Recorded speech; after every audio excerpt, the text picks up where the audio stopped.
সামনে উপস্থিত সম্মানিত মুসল্লিয়ান ইকরাম, আসসালামু আলাইকুম ওয়া রাহমাতুল্লাহি ওয়া বারাকাতুহু। ওয়া আলাইকুম আসসালাম।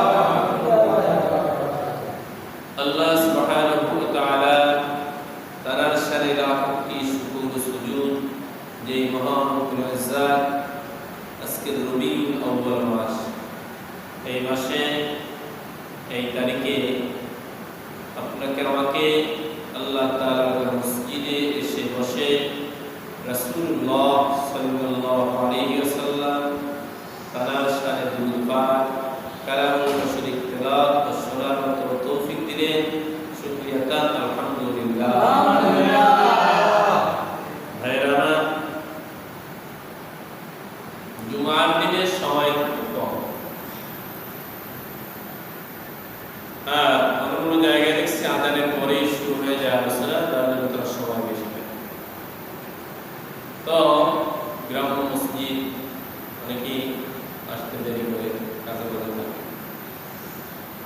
তো আজকের যে আলোচনাটা করব সেটা হলো আল্লাহ তাআলার পরে যার ইজ্জত তিনি হইল রাসূল করিম সাল্লাল্লাহু আলাইহি ওয়াসাল্লাম। বলেন সাল্লাল্লাহু আলাইহি ওয়াসাল্লাম। তার জীবনী থেকে কিছু একটা আলোচনা করার জন্য বসেছি। আল্লাহ যেন বলার মতো ও শোনার মতো তৌফিক দেয়, বলেন আমিন।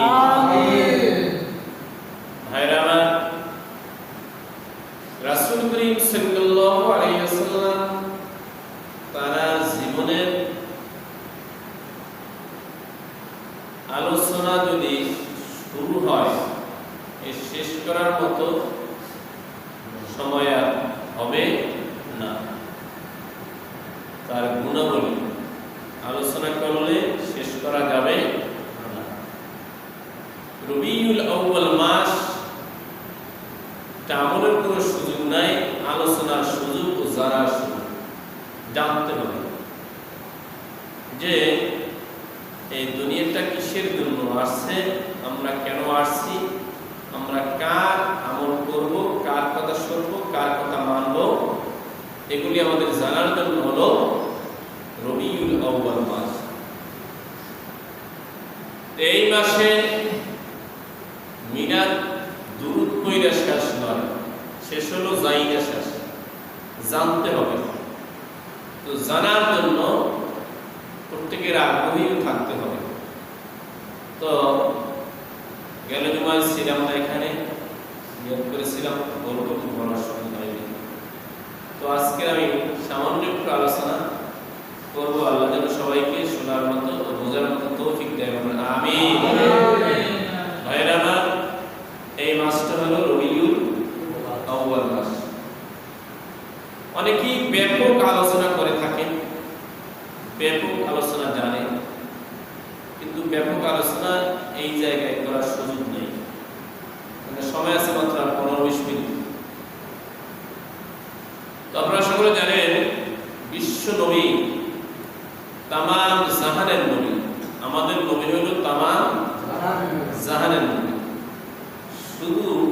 সে শুধু কোনো গোত্রের নয়, কোনো বংশের নয়, কোনো এলাকার নয়, কোনো রাষ্ট্রের নয়, তিনি হইল তামাম আসমান ও জমিনের নবী, সাইয়্যিদুল মুরসালিন, খাতামুন নবিয়্যিন, রাহমাতাল লিল আলামিন, মুহাম্মাদুর রাসূলুল্লাহ সাল্লাল্লাহু আলাইহি ওয়াসাল্লাম।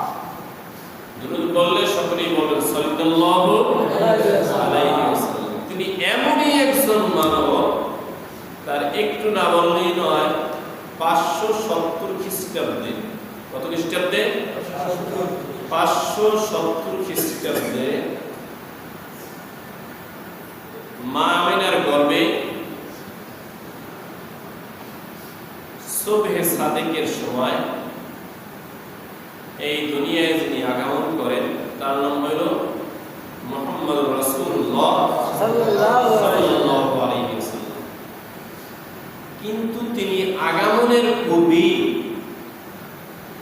আগমন নয়, আগমনের পূর্বে তার আলামত শুরু হয়ে গেছে। তার বাবা ছিল কি? আব্দ আব্দুল্লাহর বাবার নাম হয় আব্দুল মুত্তালিব।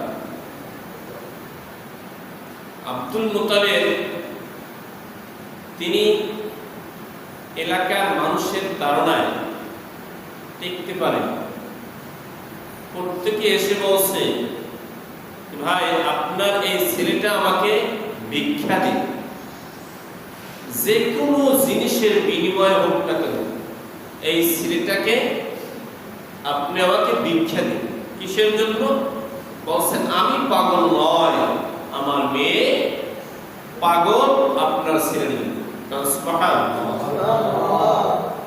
এরকম একজন আর দুইজন নয়, শতে শতে মেয়ের বাবারা তারা আসছে যে আপনার ছেলেটাকে আমাকে ভিক্ষা দিন, আপনি যা চান তাই দিব, শুধু আপনার ছেলেটাকে আমাকে ভিক্ষা দিন। কিসের জন্য? যে আমার মেয়ে আপনার ছেলের জন্য পাগল। এই আব্দুল্লাহকে দেখার জন্য মোড়ে মোড়ে, রাস্তার কানায় কানায়, পাশে পাশে মেয়েরা শুধু দাঁড়িয়ে থাকতো, আব্দুল্লাহ কখন বের হবে, কখন একটু তাকে আমরা দেখতে পাবো, কখন তাকে আমরা দেখব। এই পিপাসাই তাদের সকলের মনে ছিল যে এ বলতো আমি আব্দুল্লাহকে নেব, ও বলতে আমি আব্দুল্লাহকে নেব। এক পর্যায়ে শেষ কথা যেটা, সেটা হলো এরকম করতে করতে করতে করতে যার সাথে বিবাহ হলো তিনি হলো মা আমিনা। তিনি হলো কে? মা আমিনা। আমিনার সঙ্গে বিবাহ হওয়ার পর 3 দিন পর্যন্ত আব্দুল্লাহ ঘর থেকে বের হয়নি। তো গোড়ায় গেলাম কেন, এর গোড়ায় আরো কথা আছে, তো আসলে বলার সুযোগ নাই। এর গোড়ায় আরো ইতিহাস আছে, রহস্য আছে। তো উচিত ছিল তার শুরু থেকেই আলোচনা করা। তো বলতে চেয়েছিলাম 3 দিন পর্যন্ত ঘর থেকে বের হয়নি। ওদিকে যেই সকল মেয়েরা আব্দুল্লাহকে দেখার জন্য রাস্তার কানায় কানায়, রাস্তার মোড়ে মোড়ে দাঁড়িয়ে থাকতো, তারা জানত আব্দুল্লাহ কেন বের হয়নি, আব্দুল্লাহ কোথায়। আসলে তো আব্দুল্লাহ বিবাহ করে ফেলছে। বিবাহ করার পরে 3 দিন পরে আব্দুল্লাহ যখন ঘর থেকে বের হয়, ঘর থেকে বের হওয়ার পরে শতে শতে নারী তারে দেখার জন্য আসে। শতে শতে নারীরা মরে মরে রাস্তার ধারে ধারে কানায় কানায় দাঁড়িয়ে থাকে। যে একবার দেখে আবার সইলা যায়, আবার একজনে দেখে সইলা যায়। আজকের কেহ আর দাঁড়াইয়া নাই, কেউ আর দাঁড়াইয়া তাকাইয়া থাকে না, সব চলে যায়। হঠাৎ করে আব্দুল্লাহ প্রশ্ন করল, তোমরা যে দেখো সে আমাকে দেখার পরে চলে যাও, তার কারণ কোথায়? আব্দুল্লাহ এতদিন পর্যন্ত আমরা যার জন্য আশায় ছিলাম সে আজকের তোমার মধ্যে না। সকলে বলেন সুবহানাল্লাহ।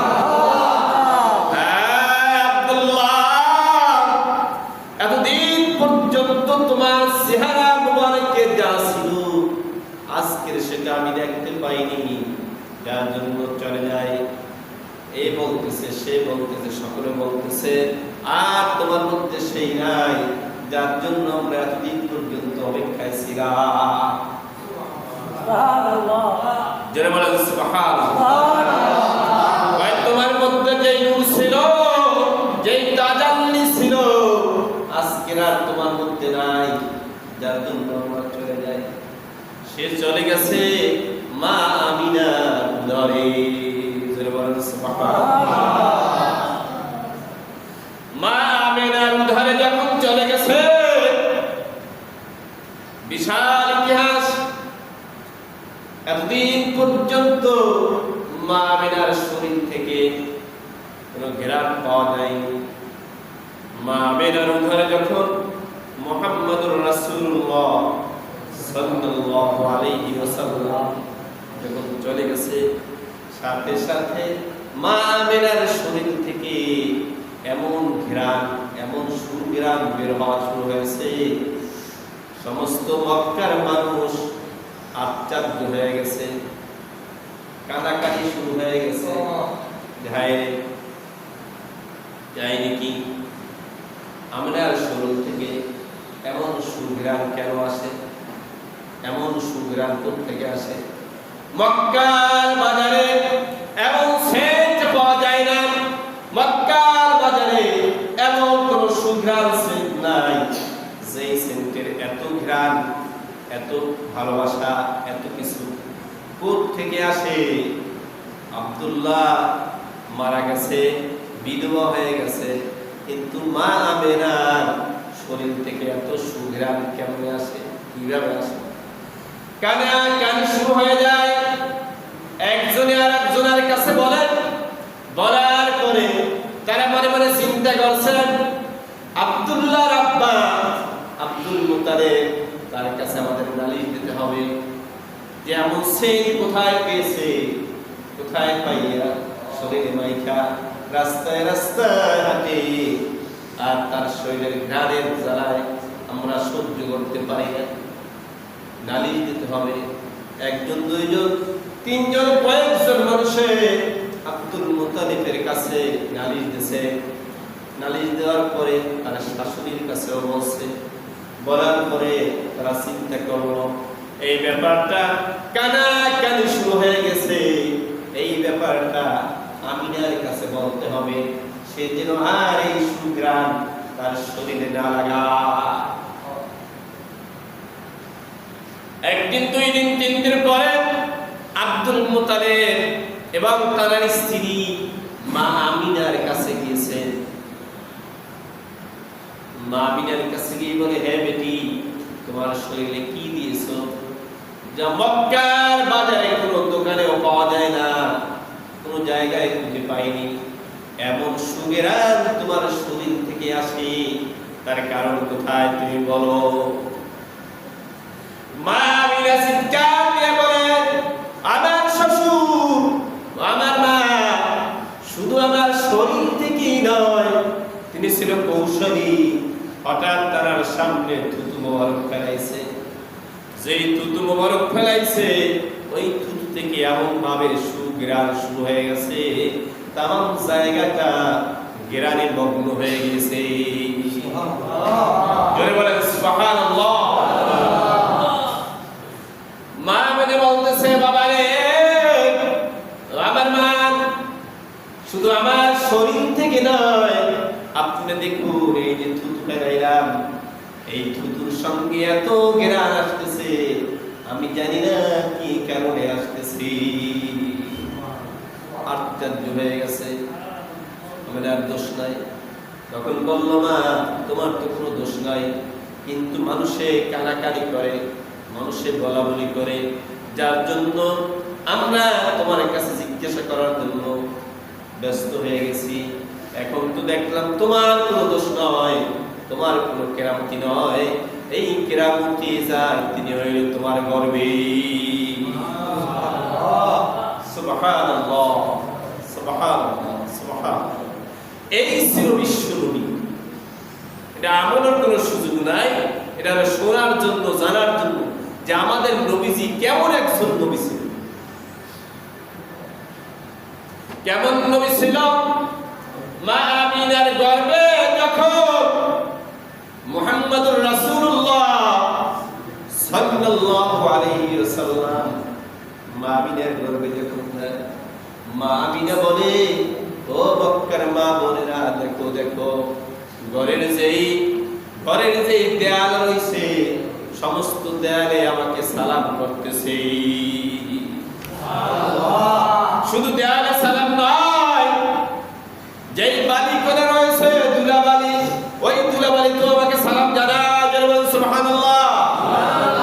আমি যখন ঘর থেকে বের হই, আসমান জমিন, তারকারাজি, সূর্য, চাঁদ, সূর্য, পশু পক্ষী, গিরুলতা, যত গাছপালা আছে, সবাই শুধু সালাম জানায়, হে আমিনা, আসসালামু আলাইকুম ওয়া রাহমাতুল্লাহ। জোরে বলেন সুবহানাল্লাহ। বুঝতে পারেন না, এর না, তার কারণ কি? এই দিকে খেয়াল কম, নজর কম। কেমন জিনিস, কেমন একজন মানুষ, কেমন মহামানব, কেমন মানুষের মানুষ, যিনি যার নূরের তাজাল্লিতে শব্দে শব্দে নারীরা পাগল হয়ে বেড়াইছে রাস্তায় রাস্তায়। যার নূরের তাজাল্লি যখনই মা আমিনার গর্ভে গেছে, ঘর সমেত তাকে সালাম জানানো শুরু হয়ে গেছে। বলেন সুবহানাল্লাহ। মা আমিনা বলেন, যখন তিনি মায়ের গর্ভে, আমার গর্ভে যখন আসছেন, আমি যখন রাস্তায় বের হইতাম, আমার গর্ভে আসার পরের দিন থেকে আমার মাথায় যেন কে তামাম জমিনের সমস্ত জায়গায় সূর্যের রৌদ্রতাপ, কিন্তু আমার মাথার উপরে একখানা মেঘ এসে বসে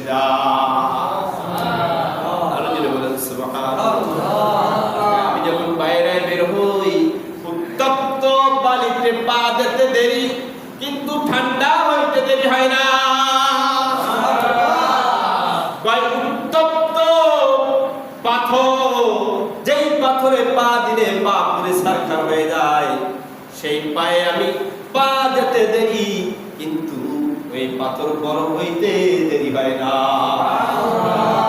সুবহানাল্লাহ। হায় হায়, কেমন অবস্থা! এই হলো আমাদের নবী। এই নবীজি 570 খ্রিস্টাব্দে জন্মগ্রহণ করেন। আর কথা না বললে যাইতে পারতেছি না। মা আমিনা কেমনই একজন নবী, মা আমিনার গর্ভে গেছে। মা আমিনা তৎকালীন জমানায় ছিল কূপের মধ্যে রশি দিয়া পানি উঠানো লাগতো অনেক গভীরে। যেই পানি উঠাইতে কষ্ট হইত, যেই পানি উঠাইতে পেট পর্যন্ত শুকিয়ে যাইত, কিন্তু মা আমিনা যখন কূপের ধারে যাইত, সাথে সাথে পানি উইটা তার কাছে আসতো। মক্কার নারীরা খেয়াল রাখতো কখন মা আমিনা পানি নিতে আসবে কূপের কাছে। সমস্ত নারীরা শুধু লক্ষ্য রাখতো কখন মা আমিনা কূপে পানি নিতে আসবে, এই খেয়াল রাখতো। যখন দেখতো মা আমিনা কূপে পানি নিতে আসছে, সমস্ত নারীরা দৌড়াইয়া ছুটাছুটি কইরা আইসা তার কাছে দাঁড়াইয়া যাইত। বলতো, আমিনা কোনো দাবি নাই, কোনো কথা নাই, একটাই কথা, তুমি একটু আমাদের জন্য অপেক্ষা করো এই জায়গায়। আমরা পানি নেওয়ার পরে তোমার পানি এবার তোমার ঘরে পৌঁছেই দিব, কিন্তু একটু শর্ত, সেই হইল তুমি একটু দয়া করে মায়া করে কূপের কাছে দাঁড়িয়ে থাকো। তুমি যদি চইলা যাও, তাইলে এই কূপের পানি আবার তলদেশে চলে যাবে, যেখান থেকে উঠাইতে আমাদের সময় লাগবে, শ্রম লাগবে। দয়া করে মায়া করে একটু এইখানে দাঁড়িয়ে থাকো।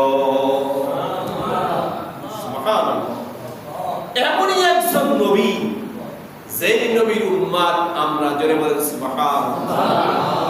এই নবীজির উম্মতের যে কত দাম, কত যে দাম, যদি আমরা বুঝতাম, তাইলে আমরা 24 ঘন্টা শুধু দুরূদের উপরে থাকতাম, শুধু দুরূদ শরীফ পড়তাম, শুধু নবীর আদর্শ মানতাম। বলতেছিলাম নবীজির এই ভাগ 5 ভাগে বিভক্ত। মিলাদুন নবী, সিরাতুন নবী, আরো আছে 3টা। কোনটা বলবো? তো বলতে চেয়েছিলাম, কোন পর্যন্ত গেছি, যে মা আমিনা কূপের কাছে দাঁড়ায় থাকলে পানি কূপের উপরে উঠে যাইতো। জোরে বলেন সুবহানাল্লাহ। মা আমিনা, সময় আছে 5 মিনিট। বলতে চেয়েছিলাম, মা আমিনা ঘরে যাইতো, এতদিন পর্যন্ত অভাব অনটনের মধ্যে দিন কাটাইছে, কিন্তু মা আমিনার গর্ভে যখন মুহাম্মদুর রাসূলুল্লাহ সাল্লাল্লাহু আলাইহি ওয়াসাল্লাম আসছে, মা আমিনার আর কোনো অভাব নাই, কোনো দুর্ভিক্ষ নাই, কোনো অভাব তিনি দেখেন না। চতুর্দিকে থেকে বলেন হে আমিনা তোমাকে সালাম, তোমাকে সালাম, তোমাকে সালাম। পশু পক্ষী ঘরের উপর থেকে উড়াল দিয়ে যায় আর বলে সালাম সালাম, হে আমিনা তোমাকে সালাম। সূর্য তাকে সালাম জানায়, হে আমিনা তোমাকে সালাম। শেষ কথা যেটা, এইভাবে করে করে মা আমিনার গর্ভ যখন 10 দিন 10 মাস 10 দিন যখন হয়ে যায়, প্রত্যেকটা মা বোনের ধারা হলো যখন গর্ভে আসে অনেকের খানা বন্ধ হয়ে যায়, অনেকে আবার বমি আসে, অনেকের ঘুরায়, অনেকে হাঁটতে পারে না, অনেকে দুর্বল হয়ে যায়, অনেকে খানা খাইতে পারে না, অনেকের শুয়ে থাকে লাগে। মা আমিনা ডাইকে বলে, ও মক্কার মা বোনেরা, আমার গর্ভে যখন মুহাম্মদুর রাসূলুল্লাহ সাল্লাল্লাহু আলাইহি ওয়াসাল্লাম আসছে, আজকে 10 মাস 10 দিন পর্যন্ত এর মধ্যে আমি এমন একটু আলামত আমি পাই না। সুবহানাল্লাহ, জোরে বলেন সুবহানাল্লাহ। কেমন নবীর নবী, কেমন মানুষের মানুষ, কেমন মানবের মানব, যার সম্পর্কে আল্লাহ বলে নবীর দোস্ত আমি নয়, আমার দোস্ত মুহাম্মদুর রাসূলুল্লাহ সাল্লাল্লাহু আলাইহি ওয়াসাল্লাম। আল্লাহর রাসূল দোস্ত বানায় নাই, দোস্ত বানাইছে কিনা? আল্লাহ দোস্ত বানাইছে আমাদের শেষ নবী মুহাম্মদুর রাসূলুল্লাহ সাল্লাল্লাহু আলাইহি ওয়াসাল্লাম। তার সঙ্গে দোস্ত বানাইছে, কিন্তু আমাদের নবী তার সঙ্গে দোস্ত বানায় নাই। আবার বলেন সুবহানাল্লাহ। এইভাবে করতে করতে মা আমিনা ডাক দিয়ে কয়, ও মক্কার মা বোনেরা, তোমাদের তো 3 মাস হইলেই পেট বড় হয়ে যায়, স্বাভাবিক সকলেরই পেট বড় হতে হতে হতে আর অনেক বড় হয়ে যায়।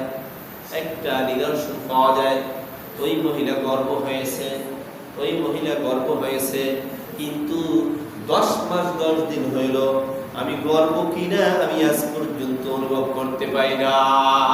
সুবহানাল্লাহ।